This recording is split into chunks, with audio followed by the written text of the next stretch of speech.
Take our lead, let's help you make your mark. Our goal is your satisfaction. Let us show you the way.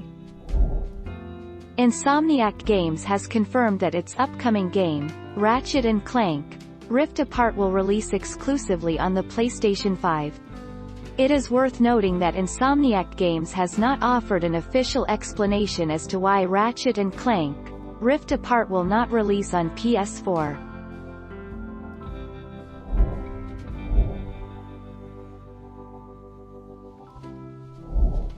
Take our lead.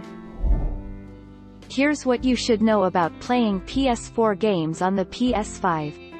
PS5 is a backward-compatible system, which means PS4 console users can play most, though not all, of their games on Sony's latest console.